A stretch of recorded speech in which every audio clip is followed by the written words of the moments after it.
Welcome back to day 214 of our Bible in a Year reading plan. Today we will be reading Jeremiah chapters 17 through 20. So let's dive into the Word of God. The sin of Judah is inscribed with an iron chisel, engraved with a diamond point on their stony hearts and on the corners of their altars. Even their children go to worship at their pagan altars and Asherah poles, beneath every green tree and on every high hill. So I will hand over my holy mountain, along with all your wealth and treasures, and your pagan shrines, as plunder to your enemies. For sin runs rampant in your land. The wonderful possession I have reserved for you will slip from your hands. I will tell your enemies to take you as captives to a foreign land, for my anger blazes like a fire that will burn forever. This is what the Lord says. Cursed are those who put their trust in mere humans, who rely on human strength, and turn their hearts away from the Lord. They are like stunted shrubs in the desert, with no hope for the future. They will live in the barren wilderness, in an uninhabited salty land. But blessed are those who trust in the Lord, and have made the Lord their hope and confidence. They are like trees planted along a riverbank, with roots that reach deep into the water. Such trees are not bothered by the heat or worried by long months of drought. Their leaves stay green and they never stop producing fruit. The human heart is the most deceitful of all things and desperately wicked. Who really knows how bad it is? But I, the Lord, search all hearts and examine secret motives. I give all people their due rewards according to what their actions deserve. Like a partridge that hatches eggs, she has not laid. So are those who get their wealth by unjust means. At midlife, they will lose their riches. In the end, they will become poor old fools. But we worship at your throne, eternal, high, and glorious. O Lord, the hope of Israel. All who turn away from you will be disgraced. They will be buried in the dust of the earth, for they have abandoned the Lord, the fountain of living water. O Lord, if you heal me, I will be truly healed. If you save me, I will truly be saved. My praises are for you alone. People scoff at me and say, what is this message from the Lord you talk about? Why don't your predictions come true? Lord, I have not abandoned my job as a shepherd for your people.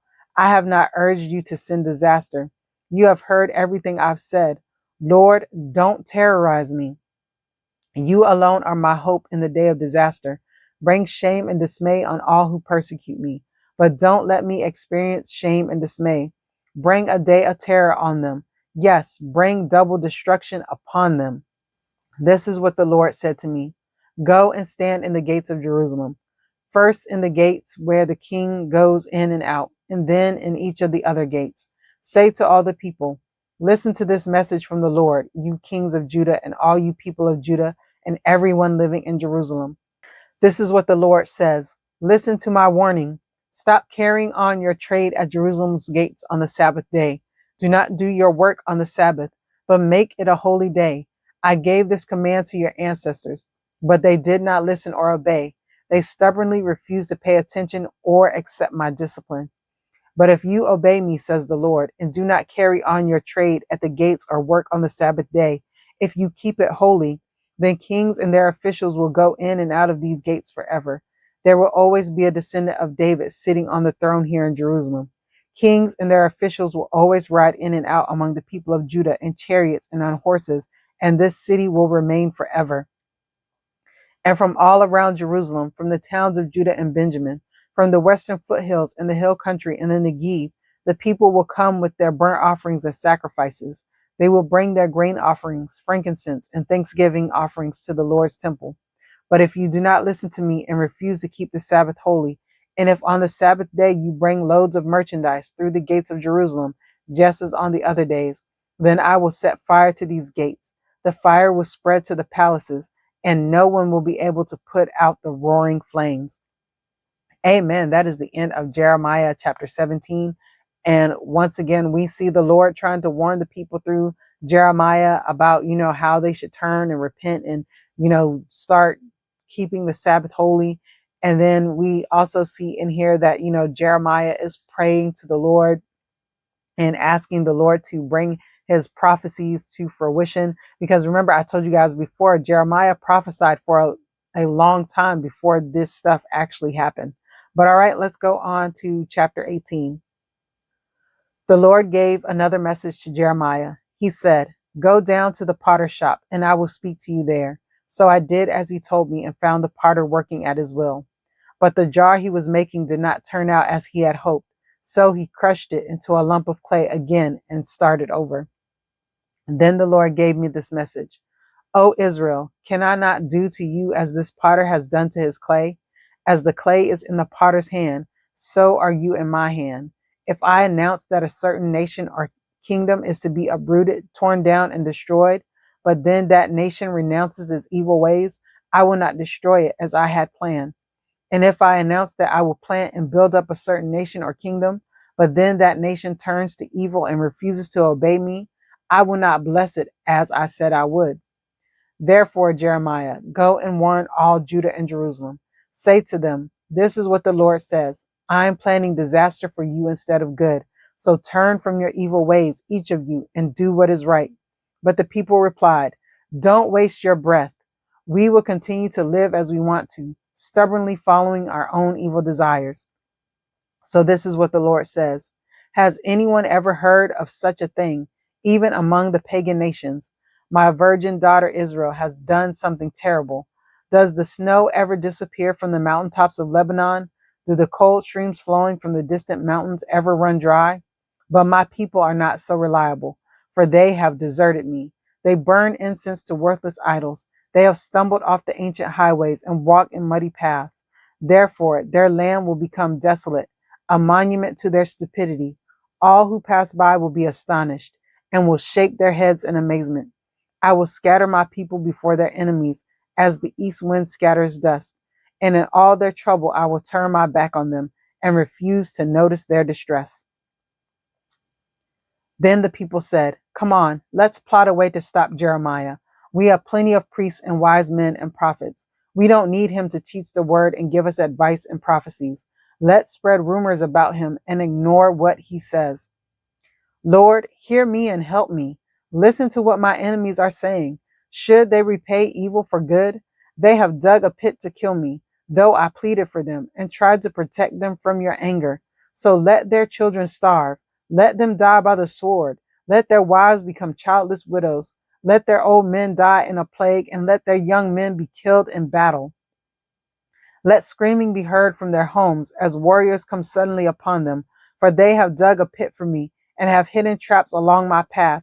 Lord, you know all about their murderous plots against me.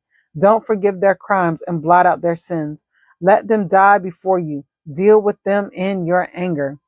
Amen. So that is the end of Jeremiah chapter 18. And we see Jeremiah once again going out and prophesying to the people, telling them what's going to happen, telling them to turn away from the Lord. And the Lord is so gracious. He talks about how if he says he's going to tear down a wicked nation and they repent and turn, that he won't do it. If he says he's going to build up a nation and they become wicked, that he'll tear them down. And we see this with Jonah and his prophecy to the Assyrians, and they repented, and then so God didn't destroy them, and Jonah was upset by this. But God is so loving and gracious, and he gives us chance after chance to repent. But all right, let's go on to Jeremiah chapter 19. This is what the Lord said to me. Go and buy a clay jar. Then ask some of the leaders of the people and of the priests to follow you. Go out through the gate of broken pots to the garbage dump in the valley of Ben Hinnom and give them this message. Say to them, listen to this message from the Lord, you kings of Judah and citizens of Jerusalem. This is what the Lord of heaven's armies, the God of Israel, says. I will bring a terrible disaster on this place, and the ears of those who hear about it will ring. For Israel has forsaken me and turned this valley into a place of wickedness. The people burn incense to foreign gods, idols never before acknowledged by this generation, by their ancestors, or by the kings of Judah. And they have filled this place with the blood of innocent children. They have built pagan shrines to Baal, and there they burn their sons as sacrifices to Baal. I have never commanded such a horrible deed. It never even crossed my mind to command such a thing. So beware, for the time is coming, says the Lord, when this garbage dump will no longer be called Topheth or the valley of Ben Hinnom, but the valley of slaughter. For I will upset the careful plans of Judah and Jerusalem. I will allow the people to be slaughtered by invading armies, and I will leave their dead bodies as food for the vultures and wild animals. I will reduce Jerusalem to ruins, making it a monument to their stupidity. All who pass by will be astonished and will gasp at the destruction they see there. I will see to it that your enemies lay siege to the city until all the food is gone. Then those trapped inside will eat their own sons and daughters and friends. They will be driven to utter despair. As these men watch you, Jeremiah, smash the jar you brought. Then say to them, this is what the Lord of heaven's army says. As this jar lies shattered, so will I shatter the people of Judah and Jerusalem beyond all hope of repair. They will bury the bodies here in Topheth, the garbage dump, until there is no more room for them. This is what I will do to this place and its people, says the Lord. I will cause the city to become defiled like Topheth. Yes, all the houses in Jerusalem, including the palace of Judah's kings, will become like Topheth.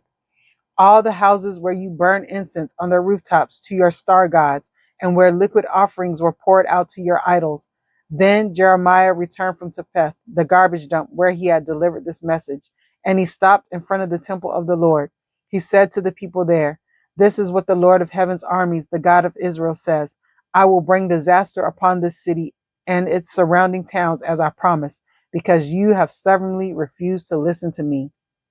Amen. That is the end of Jeremiah chapter 19. And we see Jeremiah giving this prophecy to the leaders and the priests of Jerusalem, and another prophecy at the end to the people that are in the temple. But all right, let's go on to Jeremiah chapter 20. Now Pashur, son of Immer, the priest in charge of the temple of the Lord, heard what Jeremiah was prophesying. So he arrested Jeremiah the prophet and had him whipped and put in stocks at the Benjamin gate of the Lord's temple. The next day, when Pashur finally released him, Jeremiah said, Pashur, the Lord has changed your name. From now on, you are to be called the man who lives in terror. For this is what the Lord says. I will send terror upon you and all your friends, and you will watch as they are slaughtered by the swords of the enemy. I will hand the people of Judah over to the king of Babylon. He will take them captive to Babylon or run them through with the sword. And I will let your enemies plunder Jerusalem. All the famed treasures of the city, the precious jewels and gold and silver of your kings will be carried off to Babylon. As for you, Pashur, you and all your household will go as captives to Babylon. There you will die and be buried, you and all your friends to whom you prophesied that everything would be all right. O Lord, you misled me, and I allowed myself to be misled. You are stronger than I am, and you overpowered me. Now I am mocked every day. Everyone laughs at me. When I speak, the words burst out. Violence and destruction, I shout. So these messages from the Lord have made me a household joke. But if I say I'll never mention the Lord or speak in his name, his word burns in my heart like a fire. It's like a fire in my bones. I am worn out trying to hold it in. I can't do it. I have heard the many rumors about me. They call me the man who lives in terror. They threaten, if you say anything, we will report it. Even my old friends are watching me, waiting for a fatal slip. He will trap himself, they say, and then we will get our revenge on him. But the Lord stands beside me like a great warrior. Before him, my persecutors will stumble. They cannot defeat me. They will fail and be thoroughly humiliated. Their dishonor will never be forgotten. O Lord of heaven's armies, you test those who are righteous, and you examine the deepest thoughts and secrets. Let me see your vengeance against them, for I have committed my cause to you. Sing to the Lord, praise the Lord. For though I was poor and needy, he rescued me from my oppressors. Yet I curse the day I was born. May no one celebrate the day of my birth. I curse the messenger who told my father, good news, you have a son. Let him be destroyed like the cities of old that the Lord overthrew without mercy. Terrify him all day long with the battle shouts, because he did not kill me at birth. Oh, that I had died in my mother's womb, that her body had been my grave. Why was I ever born? My entire life has been filled with trouble, sorrow, and shame. Amen. So that is the end of Jeremiah chapter 20. And we see Jeremiah being imprisoned and beaten by one of the priests as he was doing the prophecy in front of the temple in chapter 19. And then he's freed. And then we hear Jeremiah giving this complaint to the Lord, which I can totally understand. He's been beaten. He's been mocked. The people are talking about him. No, he doesn't have friends, excuse me. And Jeremiah is just being treated so unjustly, even though he's obeying the Lord. So I understand his cry here. And then he talks about, he tries not to prophesy, but it just comes out. It's like a fire and he has to say it. But all right, guys, that is the end of day 214 of our Bible in a Year reading plan. I pray that you are blessed by this reading. Don't forget to like and subscribe to the channel so that you can get the notification for day 215 of our Bible in a Year reading plan. But all right, guys, have a blessed day. Bye.